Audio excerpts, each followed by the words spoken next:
오늘날 대부분의 과학자들은 세상과 인간을 진화된 것으로 봅니다. 진화론은 유일한 과학적 기원론으로 인정받고 있고 진화론에 관련된 저명한 학자들이 쓴 논문들이 있습니다. 진화론은 교과서에도 우주와 생명의 기원에 대한 이론으로 유일하게 실려 있습니다. 그런데 창조과학자들은 어떤 근거로 진화론을 부정하는 걸까요? 여기서 한 가지 짚고 넘어가야 할 사실은 모든 과학자들이 진화론을 진실로 받아들이는 것은 아니라는 사실입니다.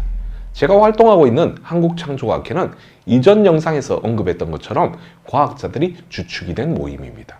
우리 학회에만 해도 수백 명의 과학자들이 활동하고 있는데 그들은 모두 과학자들이지만 진화론을 부정합니다. 그들 중에는 생물학, 물리학, 유전학의 전문가들도 있습니다. 세계로 눈을 돌리면 성경을 기록된 그대로 받아들이는 과학자들의 숫자는 엄청나게 늘어납니다.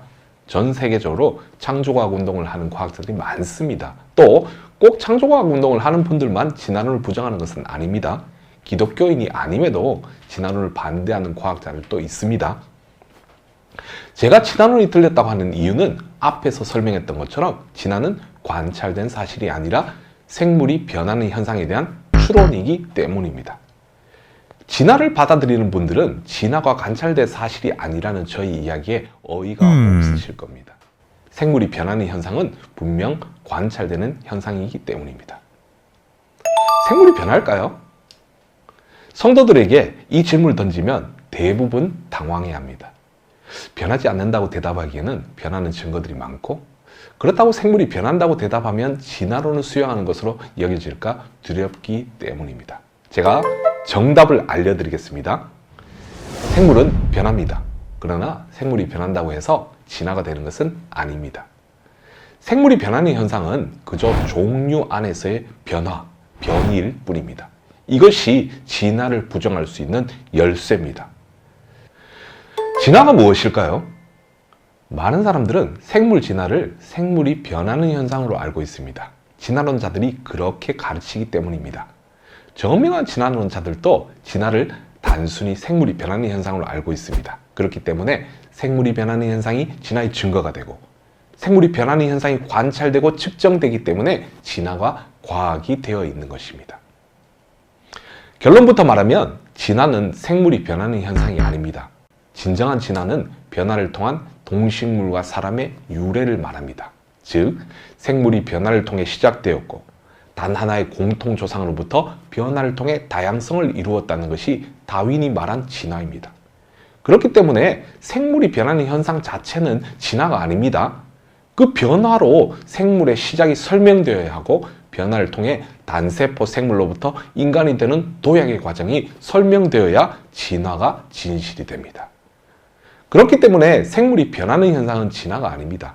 진화에 대한 잘못된 정의 때문에 이 문제가 오늘날까지 오게 된 것입니다. 생물이 변하는 현상이 진화로 간주되게 된 이유는 공교롭게도 근대를 살았던 신학자들 때문이었습니다. 찰스 다윈이 활동했던 19세기 당시에 다수의 신학자들은 생물이 변하지 않는다는 생각을 가지고 있었습니다. 그들은 왜 그런 생각을 가지고 있었을까요? 생물이 변하지 않는다는 사실이 성경에 기록되어 있나요? 천동설이 성경에 명시되어 있지 않았던 것처럼 생물이 변하지 않는다는 사실도 성경에 명시되어 있는 사실이 아닙니다. 생물이 변하지 않는다는 생각 역시 천동설과 함께 그리스의 철학에서 비롯된 생각이었습니다. 그리스 철학에 따르면 진리는 변하지 않는 것이어야 했습니다. 고로 변하는 것은 진리가 될 수 없었습니다. 그래서 당시 신학자들은 하나님 만드신 생물은 완전하여서 변하지 않는다는 생각을 가지고 있었습니다. 거듭 이야기하지만 생물이 변하지 않는다는 신학자들의 주장은 성경에 명시된 내용이 아니었습니다. 교회가 생물이 변하지 않는다고 주장했기 때문에 생물이 변하는 현상은 그 자체로 성경의 사실성을 부정할 수 있는 근거로 사용될 수 있었습니다.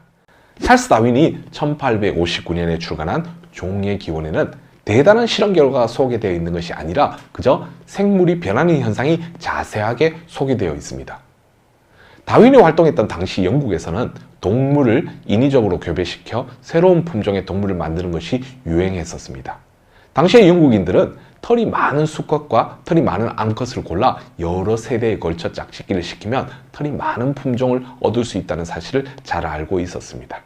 그들에게 생물이 변하는 현상은 상식이었습니다. 다윈은 사람에 의해 강제적으로 이루어진 짝짓기를 통한 동물의 변화가 자연 상태에서도 일어날 수 있을 것이라고 생각했습니다. 그리고 이런 변화가 오랜 시간 동안 진행되면 어류가 양서류가 되거나 파충류가 조류가 되는 큰 변화도 가능할 것이라는 생각을 했었습니다. 이것이 바로 다윈의 생물 진화론입니다. 다윈이 일으킨 파장은 컸습니다. 생물의 불변성을 주장했던 교회와는 달리 이미 생물이 변한다는 사실을 경험적으로 알고 있었던 당시 사람들은 종의 기원을 통해 성경과 교회를 부정했습니다. 성경이 틀린 것일까요? 이 역시 천동설의 문제처럼 당시의 철학이 틀린 것입니다. 생물이 변하지 않는다는 생각은 성경에 명시되어 있는 내용이 아니라 당시에 유행했던 그리스 철학을 성경과 융합시켰던 당시의 신학자들이 만든 잘못된 생각이었습니다.